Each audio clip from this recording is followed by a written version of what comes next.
ಯಾರ್ಯಾರು ಅಶ್ವಿನಿ ಅವ್ರ ಕೈಯಲ್ಲಿ ನಿಮ್ಮ ಮಾನ ಮರ್ಯಾದೆ ಗೌರವ ಕೊಟ್ಟು ಕೂತಿದ್ದೀರಿ, ಹೆಣ್ಮಕ್ಳಲ್ಲಿ ಕೈ ಎತ್ತರಿ. ಇಷ್ಟೊಂದು ಕೈಗಳು. ಅಂಡ್ ಅಶ್ವಿನಿ ಅವರೇ, ಈ ಮನೆಯಲ್ಲಿ ವುಮೆನ್ ಕಾರ್ಡ್ ಬೇಡ. ವಾರದ ಕತೆ ಕಿಚ್ಚನ ಜೊತೆ ಕಾರ್ಯಕ್ರಮದಲ್ಲಿ ಅಶ್ವಿನಿ ಅವರಿಗೆ ಕಿಚ್ಚ ಅವರು ಸಿಕ್ಕಾಪಟ್ಟೆ ಗರಂ ಆಗಿ ಹಲವಾರು ವಿಚಾರಗಳನ್ನ ತಿಳಿಸಿದ್ದಾರೆ. ಇಷ್ಟು ದಿನ ಕರ್ನಾಟಕ ಜನ ಅಶ್ವಿನಿ ಅವರಿಗೆ ಯಾಕೆ ಬೈತಾ ಇಲ್ಲ ಅನ್ನೋ ಒಂದು ಮಾತನ್ನ ಕೇಳ್ತಿದ್ರು. ಆದ್ರೆ ಅವರ ಒಂದು ವಯಸ್ಸಿಗೆ ಒಂದು ಮರ್ಯಾದೆ ಕೊಟ್ಟು ಕಿವಿ ಮಾತನ್ನ ಹೇಳುವಂತ ಕೆಲಸ ಮಾಡ್ತಿದ್ರು.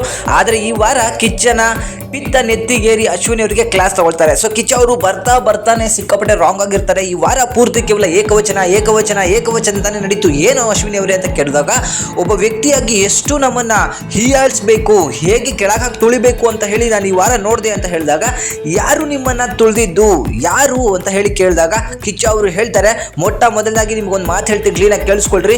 ನಿಮಗೆ ಹೋಗಿ ಬನ್ನಿ ಅಂತ ಹೇಳಿ ಅನ್ಸ್ಕೋಬೇಕಂದ್ರೆ ನೀವು ಕೂಡ ಹೋಗಿ ಬನ್ನಿ ಅಂತ ಒಂದು ಚಿಕ್ಕ ಮಗುವಿಂದ ಹಿಡಿದು ದೊಡ್ಡವರವರೆಗೂ ಕೂಡ ಕರೆಯುವಂತಹ ಕೆಪಾಸಿಟಿ ಇರಬೇಕು. ಸೊ ಹೀಯಾಳಿಸ್ಬಿಟ್ರು, ನಮ್ಮನ್ನ ತುಳಿದು ಹಾಕ್ಬಿಟ್ರು, ತೇಜೋವಧೆ ಮಾಡಿಬಿಟ್ರು ಅನ್ನೋ ಒಂದು ಮಾತನ್ನ ಪದೇ ಹೇಳ್ತೀರಾ ಅಲ್ವಾ. ಈ ಮನೆಯಲ್ಲಿ ಯಾರೀ ನಿಮಗೆ ತೇಜೋವಧೆ ಮಾಡಿರೋದು, ಯಾರೀ ಹೆಣ್ಮಕ್ಳಿಗೆ ಬೈದಿರೋದು? ಯಾರು ಕೂಡ ಬೈದಿಲ್ಲ. ನೀವೇನೇನು ಮಾತಾಡಿದ್ದೀರಂತ ನಮ್ಮ ಹತ್ರನೂ ಕೂಡ ಪ್ರೂಫ್ ಇದೆ ಅಂತ ಹೇಳಿ ಕಿಚ್ಚ ಅವರು ಮಾತಾಡ್ತಾರೆ. ಅಷ್ಟೇ ಅಲ್ಲದೆ ಹೆಣ್ಣು ಮಕ್ಕಳಿಗೆ ಸಿಕ್ಕಾಪಟ್ಟೆ ತೇಜೋವಧೆ ಮಾಡ್ತಾರೆ, ಕೆಳಗೆ ತುಳಿತಾರೆ ಅಂತ ಹೇಳ್ತಿರಲ್ಲ. ಇಲ್ಲಿ ಕೂತಿರುವಂತಹ ಹೆಣ್ಣು ಮಕ್ಕಳಲ್ಲಿ ಯಾರು ಮಾನ ಮರ್ಯಾದೆಗಳನ್ನ ಬಿಟ್ಟು ಎಲ್ಲ ನಿಮ್ಮ ಮಾನ ಮರ್ಯಾದೆಯನ್ನ ಅಶ್ವಿನಿ ಅವ್ರ ಕೈಯಲ್ಲಿ ಕೊಟ್ಟಿದ್ದೀರಾ, ಕೈ ಎತ್ರಿ ಅಂತ ಹೇಳಿ ಅಲ್ಲಿರುವಂತಹ ಹೆಣ್ಣು ಮಕ್ಕಳಿಗೆ ಕಿಚ್ಚ ಅವರು ಗರಮಿಂದ ಕೇಳ್ತಾರೆ. ಬಟ್ ಅಲ್ಲಿರುವಂತಹ ಹೆಣ್ಣು ಮಕ್ಕಳು ಯಾರೂ ಕೂಡ ಕೈ ಎತ್ತೋದಿಲ್ಲ. ಆಗ ಕಿಚ್ಚ ಅವರು ಒಬ್ಬೊಬ್ಬ ಎಷ್ಟು ಕೈ ಮೇಲ್ ಬಂದಿದ್ದಾವೆ ಅಶ್ವಿನಿ ಅವರೇ ಅಂತ ಹೇಳಿ ಸಿಕ್ಕಾಪಟ್ಟೆ ರಾಂಗ್ ಆಗಿ ಮಾತಾಡಿದ್ದಾರೆ. ಸೊ ಅಶ್ವಿನಿ ಅವರ ಮಕ್ಕವನ್ನ ನೋಡಕ್ಕೆ ಆಗ್ತಿಲ್ಲ, ಮಧ್ಯದಲ್ಲಿ ಕೈ ಎತ್ತಿ ಇಳಿಸ್ತಾ ಇದ್ದಾರೆ. ಬಟ್ ಕಿಚ್ಚ ಅವರು ಅದನ್ನ ಕೇರೆ ಮಾಡ್ತಿಲ್ಲ. ಮೊದಲನಾಗಿ ಕಿಚ್ಚ ಅವರು ಒಂದೇ ಮಾತು ಹೇಳೋದು ಅಶ್ವಿನಿ ಅವ್ರಿಗೆ, ಇಲ್ಲಿ ಈ ಮನೆಯಲ್ಲಿ ವುಮೆನ್ ಕಾರ್ಡ್ ಅನ್ನ ಅಶ್ವಿನಿ ಅವರೇ ಪ್ಲೇ ಮಾಡಬೇಡಿ ಅಂತ ಹೇಳಿ. ಸೊ ಸಖತ್ತಾಗಿ ಹೇಳಿದ್ದಾರೆ. ಇದ್ರ ಮೇಲೂ ಕೂಡ ಹೇಳ್ಸ್ಕೋಬೇಕಂದ್ರೆ ಅವರಿಗಂತೂ, ಯಾಕಂದ್ರೆ ಇಷ್ಟು ಚೆನ್ನಾಗಿ ಇಷ್ಟು ವಾರಗಳ ಕಾಲ ಮರ್ಯಾದೆ ಕೊಟ್ಟು ಹೇಳಿದ್ದನ್ನು ಅವರು ಕೇಳಲಿಲ್ಲ, ಕಿವಿ ಮಾತಿನ ಹೇಳಿದ್ದನ್ನು ಅವರು ಕೇಳಲಿಲ್ಲ. ಆದರೆ ಕಿಚ್ಚ ಅವರು ಎಲ್ರಿಗೂ ಹೇಗೆ ಗ್ರಹಚಾರ ಬಿಡಿಸ್ತಾರೋ ಹಾಗೆ ಬಿಡಿಸ್ಕೊಂಡಿದ್ದಾರೆ. ಇದ್ರ ಮೇಲೆ ಅವ್ರ ಇಷ್ಟ. ಜನಗಳು ಈಗಾಗಲೇ ಅವ್ರನ್ನ ವಿಲ್ಲನ್ ರೀತಿ ನೋಡ್ತಿದ್ದಾರೆ.